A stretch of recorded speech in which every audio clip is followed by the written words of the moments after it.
Bakit nga ba mas pinipili ng iba na iwan yung taong mahal nila?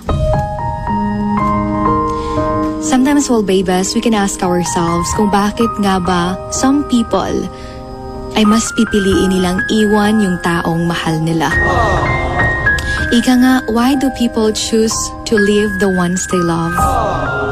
Well, of course, people choose to leave the ones they love pag hindi na natin nafe-feel na sinusuportahan tayo emotionally. Lahat tayo, we need an emotional support from our partner. Minsan nga, kapag hindi na natin nakukuha ang suporta na yon mula sa partner natin, kadalasan yung iba, iniiwan nila yung partner nila. Masakit din, syempre. As a partner, kailangan nating ipakita sa partner natin that we value and appreciate them. Hindi lahat ng mag-partner are the same ang qualities. Minsan, yung partner mo ay hindi gaanong sweet. Sometimes, or siguro ikaw naman sobrang clingy. If you're in a relationship, you must meet halfway. Kung saan kayong dalawa ay makaka-benefit at magiging masaya. Hindi po pwede na ikaw lang yung nagbibigay ng lahat-lahat tapos siya tanggap lang ng tanggap. Why do people choose to leave the ones they love if hindi na sila nire-respeto? Sa isang relationship, respect should always be there. You can love that person as much as you want, pero huwag kang mananatili sa isang relasyong wala ng respeto.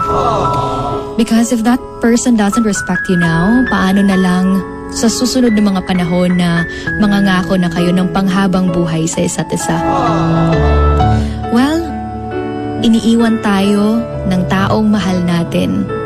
Siguro pag wala na silang nafe-feel na emotional connection. Uno sa emotional connection, well, babies, ito kasi yung nagsusustain sa long-lasting relationship. Pag wala na yun, usually, people choose to leave. People choose to leave also dahil they feel that they're not enough. Ang sarap sa pakiramdam kaya pag na-appreciate tayo ng taong mahal natin. Pero minsan, iniiwan tayo dahil hindi tayo nagiging enough para sa kanila. Also, bakit nga ba tayo iniiwan ng taong mahal natin pag hindi na tayo pinapakinggan? People will just tend to go and leave their partner pag hindi na sila pinapakinggan. Why? Because sa isang relationship, it's not just about talking. It is also about listening.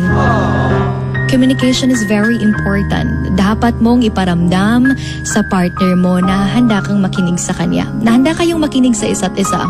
Minsan kasi pagramdam natin na hindi tayo pinapakinggan ng partner natin, it feels like we cannot express ourselves in the way we would like to.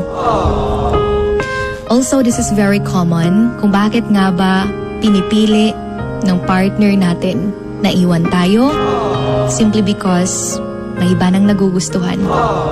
Yung makakalimutan ka na lang nila bigla.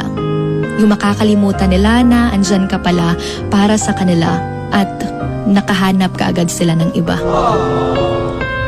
Also, ito din yung siguro madalas na nakakalimutan ng karamihan. That's why yung iba, they tend to leave yung taong mahal nila. Maybe because nawawala na ang physical affection. Yung hug na lang, for example, aminin man natin na sa hindi, kapag galit tayo or kahit anong emosyon yung napapakita natin or nararamdaman natin, iba talaga sa pakiramdam pag nagyakap tayo ng taong mahal natin. Biglang nag-iiba yung mood natin, gumagaan yung pakiramdam natin. Ika nga sa nabasa ko, loss of physical intimacy is often the first step towards a loss of emotional intimacy. Kaya hindi dapat mawala ang physical affection. Kahit gaano man kasama yung pinag-awayan yung dalawa, dapat maghahanap at maghahanap kayo ng rason at ng paraan na magkaayos. You know what, well, babies, kahit na gaano kahirap ang napagdaanan yung dalawa, naway, you will choose to stay. Pero if ramdam mong hindi na ikaw at wala na talaga siyang pagmamahal sa'yo, then let that person go.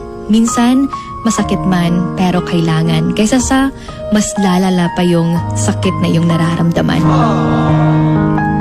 This is Sugar Dolly, your Hugot Babe, right here sa Wild FM 103.1. This is the 14 Days of Great Love Songs. The greatest love songs.